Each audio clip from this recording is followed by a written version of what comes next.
आज हम पढ़ने लगे हैं बायो इलेक्ट्रिसिटी के बारे में। बायो का वर्ड लिविंग थिंग से निकला है, जब इलेक्ट्रिसिटी बिजली को कहते हैं। यहाँ पर जो बायो इलेक्ट्रिसिटी अगर मैं एज अ होल देखूँ तो क्या कहलाती है कि द प्रोडक्शन और action of electric current inside living organisms, यानी कि पैदा होना या उस चीज़ का होना और उसका मूवमेंट होना किस चीज़ का, इलेक्ट्रिक करंट का, किसके अंदर, लिविंग ऑर्गेनिजम्स के अंदर। देखिए हम इंसान जो कि लिविंग ऑर्गेनिजम्स हैं, हम ह्यूमन बीइंग्स हैं, बायो के लिहाज से हम एनिमल्स हैं। लेकिन हमारे अंदर ज़ाहिर है पानी मौजूद है, मुख्तलिफ आइंस मौजूद हैं, मुख्तलिफ लिक्विड्स मौजूद हैं।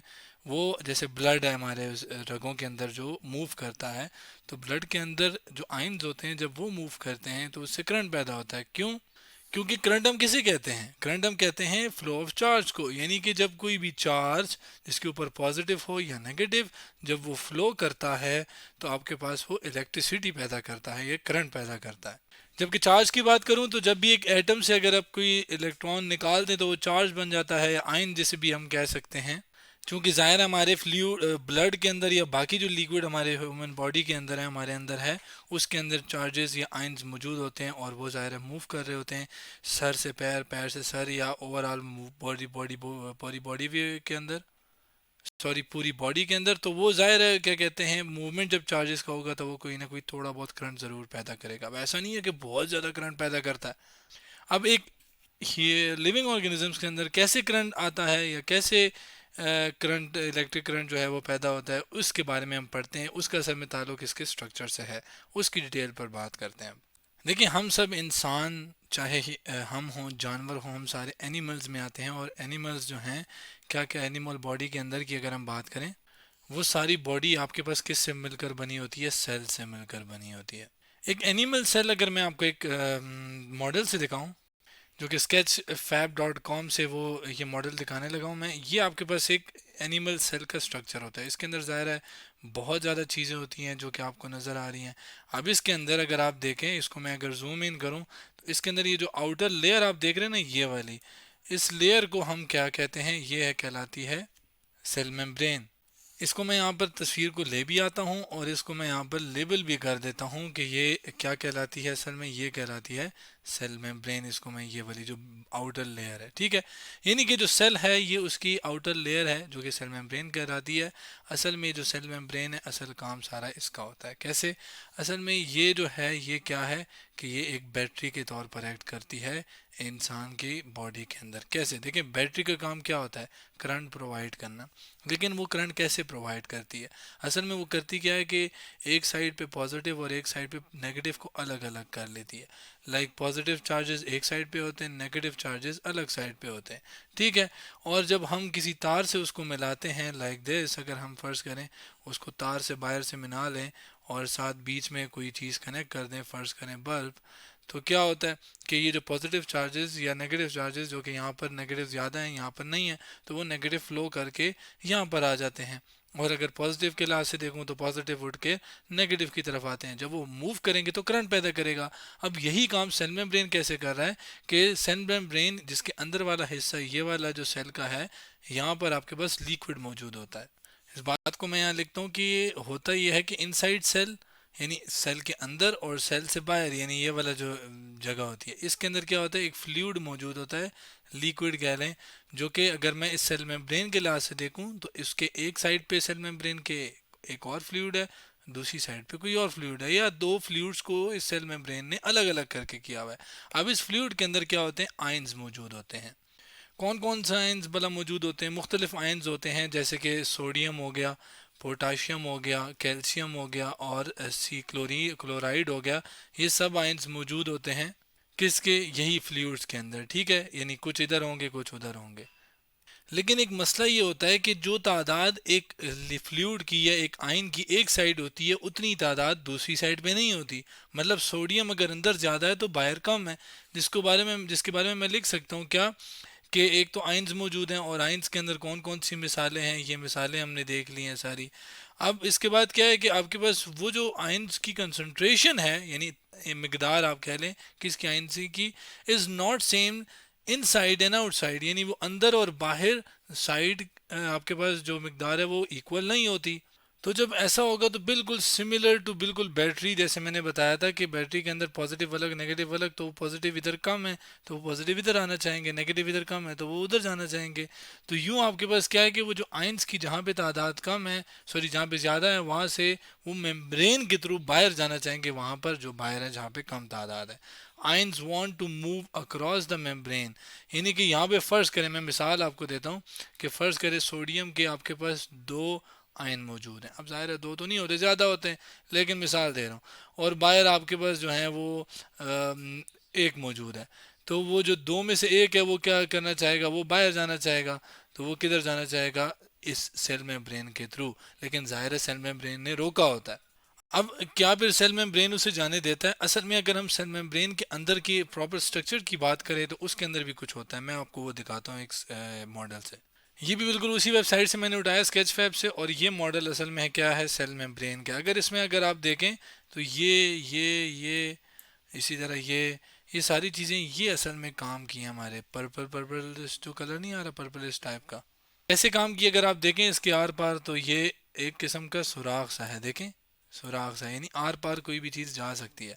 अब इन चीज़ों को हम क्या कहते हैं असल में, आइंस चैनल्स या फिर द गेट्स कहलाते हैं। ये जो सुराख होते हैं असल में किसके अंदर होते हैं, ये होते हैं सेल मेम्ब्रेन के अंदर। ठीक है, तो ये वाला हो गया, चाहे ये वाला हो गया। ये काम कैसे होते हैं कि ये फिर एक लिमिटेड अमाउंट जो है वो फिर इस जो हायर कंसंट्रेशन से या हाई जहाँ पे पार्टिकल मौजूद, आयंस मौजूद है, वहाँ से लो कंसंट्रेशन यानी जहाँ पे लो कम तादाद है वहाँ की तरफ आयंस शिफ्ट करवा देता है। अब जैसे मैंने बताया कि हर किसी को ये अलाउ नहीं करता, ये बिल्कुल एक गेट्स की तरह काम करते हैं। कौन सी चीज़ आगे नेक्स्ट स्टेप क्या है कि दीज चैनल्स, कौन से channels, these ions channels are like gates that specific ions pass through while blocking others. यानी कि ये जो चैनल्स होते हैं ये अलाउ करते हैं, मतलब इजाज़त देते हैं, आने देते हैं कुछ ख़ास आइंस को जिनकी ज़ाहिर ज़रूरत होती है, अपने लिहाज से वो करते हैं। ठीक है, मुख्तलिफ़ टाइप के होते हैं और ये मुख्तलिफ़ टाइप के आइंस को कुछ अंदर, कुछ जो होते हैं वो पोटाशियम को आने देगा फ़र्ज़ करें, कुछ जो है वो सोडियम को आने देगा वगैरह, और जबकि बाकियों को वो फिर आने नहीं देगा। फ़र्ज़ करें ये है, ये पोटाशियम को आने दे रहा है लेकिन कैल्शियम को आने नहीं दे रहा, और ये वाला कैल्शियम को आने दे रहा है लेकिन पोटाशियम को आने नहीं दे रहा। तो यूँ एक तरीके से आपके पास एक स्पेसिफिक आयन जो होते हैं वो ये अलाउ करते हैं एक जगह से दूसरी जगह मूव कराने के लिए, यानी सेल मेम्ब्रेन के थ्रू। अब ये जो सेल मेम्ब्रेन के आर पार एक छोटा सा वोल्टेज क्रिएट होता है, इसको हम क्या मैं लिख रहा हूँ, small electric voltage across the cell membrane. और ये मतलब ये वोल्टेज बेसिकली क्या है, असल में देखें जो चार्जेस ज़्यादा और कम की एक डिफरेंस आ रहा है ना, यानी दो चार्जेस जैसे बैटरी के लिहाज से देखें तो पॉजिटिव अलग नेगेटिव अलग, तो इन दोनों के दरमियान एक करंट पैदा करने की वजह पैदा होगी, उस वजह को हम असल में वोल्टेज कहते हैं। तो वोल्टेज की वजह से ही करंट आता है। तो यहाँ पे एक छोटा सा बहुत स्मॉल वोल्टेज होता है जो कि अराउंड अबाउट 70 मिली वोल्ट होता है। 70 मिली, मिली का असल में मतलब होता है 10⁻³ यानी इस पॉइंट को अगर मैं 1 2 3 शिफ्ट करूँगा तो 0.07 वोल्ट आ गया, यानी इतना वोल्ट होता है वो। और इसको हम कहते क्या हैं, इस वोल्टेज को, इसको हम कहते हैं रेस्टिंग पोटेंशियल। इसका नाम है रेस्टिंग पोटेंशियल। पोटेंशियल डिफरेंस वैसे वोल्टेज का दूसरा नाम भी होता है, लेकिन यहाँ पे इसका जो नाम है रेस्टिंग पोटेंशियल है। और अब अगर क्या हो कि फ़र्ज़ करें अंदर, फ़र्ज़ करता हूँ, मिसाल दे रहा हूँ, ठीक है। अब फ़र्ज़ करें एक प्रॉपर मिसाल लेते हैं कि फ़र्ज़ करें पोटाशियम आयन अंदर बहुत ज़्यादा है और इस सेल मेम्ब्रेन के थ्रू वो बाहर चले गए हैं। ठीक है, यानी वो पुश हो गए हैं, और ज़ाहिर है किसके थ्रू हुए हैं, उसी आयन चैनल के थ्रू। ठीक है, तो जो ही ये पॉजिटिव उधर जाएंगे तो नीचे क्या, पीछे क्या छोड़ देंगे, एक नेगेटिव सॉर्ट सब छोड़ देंगे। ठीक है, तो नीचे यहाँ पे नेगेटिव तक पैदा हो गया और चार्जेस आयंस मूव हो गए। इस मूवमेंट की वजह से क्या होता है, मैं लिख देता हूँ, due to the movement of ions क्या पैदा होता है, इलेक्ट्रिक पल्स पैदा होती है। फिर इसके अंदर ज़ाहिर है चार्ज मूव हुए हैं, आयन मूव हुए हैं, और उस इलेक्ट्रिक पल्स को हम एक और नाम देते हैं जिसको कहा जाता है एक्शन पोटेंशियल। ठीक है, तो ये आपके पास एक नाम है जो कि उस आयन की मूवमेंट की वजह से पैदा हुआ। और यही फिर सिग्नल्स होते हैं, असल में यही जो सिग्नल्स होते हैं, पल्सेस होते हैं, यही फिर बाकी चीज़ों का बायस बनते हैं, इंफॉर्मेशन का बायस बनते हैं। देखिए ऐसे तो नहीं है ना कि अगर मैं हाथ पे मुझे कुछ चोट लग जाती है तो मेरे दिमाग को कैसे पता चलता है। असल में वो जो मूवमेंट इलेक्ट्रिक सिग्नल पैदा हो रहे हैं हमारे रगों के अंदर, जो कि एक इंफॉर्मेशन एक जगह से दूसरी ब्रेन तक पहुंचा रही है, वो इन्हीं चीज़ों के तो थ्रू हो रही है। ऐसे तो नहीं है कि बैठे बैठे और मुझे खुद ब खुद पता चल गया ब्रेन को कि भाई ऐसा कुछ हुआ है। वो इन्हीं पल्सेस और इन्हीं आइंस की मोशन की वजह से ही तो इन्फॉर्मेशन ब्रेन तक पहुंचती है। तो ये एक सॉर्ट ऑफ एप्लीकेशन है क्या कि nerves impulses for thoughts and memories and reflexes, कि जो ये नर्व इम्पल्सेस पैदा हो रही हैं हमारे रगों के अंदर, जो इम्पल्स, ये जो इलेक्ट्रिक इम्पल्स जिसको मैं कह रहा हूँ, ये असल में क्या है कि यही तो बायस है, यही तो वजह है किस चीज़ की, थॉट्स की, जो हमारे जहन में एक ख्याल सा आ जाता है, मेमोरी, हमारी जो यादाश्त होती है, साथ साथ जो रिफ्लेक्सेस होते हैं हमारे, यानी एकदम से अगर आग अगर हाथ अगर आग के करीब जाए तो हम फौरन से हाथ हटाते हैं। तो ये रिफ्लेक्सेस सारी सब कुछ कैसे हो रहा है? इलेक्ट्रिकल पल्सेस के थ्रू, सिग्नल्स के थ्रू, जिसे नर्व इम्पल्सेस भी हम कहते हैं। और शायद सबसे मज़े की बात आप कह लें इसमें कि इन्हीं सिग्नल्स के थ्रू जो एनिमल्स होते हैं वो क्या करते हैं, जो प्रॉपर जानवर जिन्हें हम आम जुबान में भी जानवर कहते हैं, वो हंटिंग यानी शिकार भी इसी से करते हैं। मैं आगे मिसाल देता हूँ, जैसे मछलियाँ होती हैं वो शिकार करती हैं इसका इस्तेमाल करके। इसके अलावा ये अपने आप को बचाने के लिए भी ये इस्तेमाल करती हैं, और इसके अलावा नेविगेशन यानी रास्ता देखने के लिए भी इस्तेमाल करती हैं। इसी चीज़ की बुनियाद के ऊपर हमारे पास दो तरह की टाइप्स होती हैं एनिमल्स की। एक होते हैं इलेक्ट्रोजेनिक एनिमल्स। क्या होते हैं ये animals? These animals can produce electricity, ये बिजली अपने अंदर पैदा कर सकते हैं, इलेक्ट्रिकल सिग्नल्स पैदा कर सकते हैं। जिसकी मिसाल है हमारे पास कुछ मतलब मछलियाँ जो होती हैं, कुछ बैक्टीरियाज होती हैं, वो आपके पास कुछ बैक्टीरिया जो होते हैं वो आपके पास ये इलेक्ट्रोजेनिक एनिमल्स कहलाते हैं, किस्म के आप कह लें। और यही एनिमल्स असल में इन इलेक्ट्रिक सिग्नल्स को क्या करती हैं, यूज़ फॉर द डिफेंस, यानी अपने आप को बचाने के लिए मछलियाँ यूज़ करती हैं डिफेंस के लिए और हंटिंग के लिए। ठीक है, मछलियाँ हो गई, बैक्टीरियाज हो गए, ये सारे क्या करते हैं, ये अपने आप को बचाने के लिए इसका इस्तेमाल भी करते हैं और हंटिंग के लिए भी इसका इस्तेमाल करते हैं। मतलब इलेक्ट्रिक सिग्नल कहीं नज़र आया, फील हुआ इनको, तो ये अगर इनको अटैक करना है, हंट करना है, यानी कि शिकार करना है, तो ये कर लेती हैं मछलियाँ।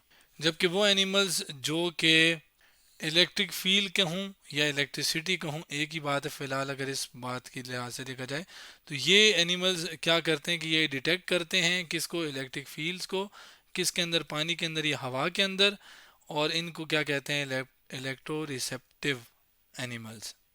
देखें, एक चार्ज हो गया या आयन हो गया, उसके इर्द गिर्द एक जो खास जगह होती है जिसके अंदर कोई और चार्ज आए तो ये उसके ऊपर फोर्स लगाता है, उस जगह को इलेक्ट्रिक फील्ड होते हैं। तो हर एक आयन के इर्द गिर्द एक जगह होती है। तो अगर एक एनिमल है, उसके अंदर वो उसने डिटेक्ट करना है किसी दूसरे एनिमल को, फ़र्ज़ करें पानी के अंदर या हवा के अंदर या बाकी कुछ भी हो सकता है, वो डिटेक्ट कर सकते हैं। तो वो किसी भी किस्म के चार्ज को डिटेक्ट करने के लिए, किसी और चीज़ को डिटेक्ट करने के लिए या इलेक्ट्रिक फील्ड को डिटेक्ट करने के लिए इस्तेमाल करते हैं इन सिग्नल्स का, और इनको हम क्या कहते हैं, इलेक्ट्रो रिसेप्टिव। जबकि इसकी मिसाल अगर मैं दूं तो आपके पास जितनी भी शार्क्स होती हैं, मछली की एक टाइप है, डॉल्फिन होगी वो भी मछली की एक टाइप है, बीज मक्खियों को कहते हैं, स्पाइडर्स जो मच्छर वगैरह होते हैं, ये सब जो हैं ये क्या करते हैं, स्पाइडर सॉरी मकड़ी को कहते हैं। ठीक है, और ये सारे क्या करते हैं, इलेक्ट्रिक फील्ड को डिटेक्ट करते हैं। और ये एनिमल्स सिर्फ ना इलेक्ट्रिक फील्ड को डिटेक्ट करके करते क्या हैं, they use it to navigate, find food and sense danger, यानी कि ये इसको अपना रास्ता मालूम करने के लिए कि कहाँ जाना है, और खाना वगैरह ढूंढने के लिए, और अगर आगे कोई ख़तरा वगैरह है उसको देखने के लिए ये इनका इस्तेमाल करते हैं। और कुछ एनिमल ऐसे होते हैं जो कि इलेक्ट्रोजेनिक भी होते हैं और इलेक्ट्रो रिसेप्टिव भी होते हैं। जो दोनों होती हैं, मतलब दोनों क्वालिटीज़ होती हैं, उसमें एक मिसाल है ईल की, EEL। ठीक है, ये आपके पास क्या है, एक स्नेक नुमा, यानी जो सांप की तरह की एक मछली होती है समंदर के अंदर, और ये आपके पास क्या है कि इसके बाद दोनों क्वालिटीज़ होती हैं, दोनों आप कह लें दोनों में आती हैं, इलेक्ट्रोरिसेप्टिव भी है ये और इलेक्ट्रोजेनिक भी है।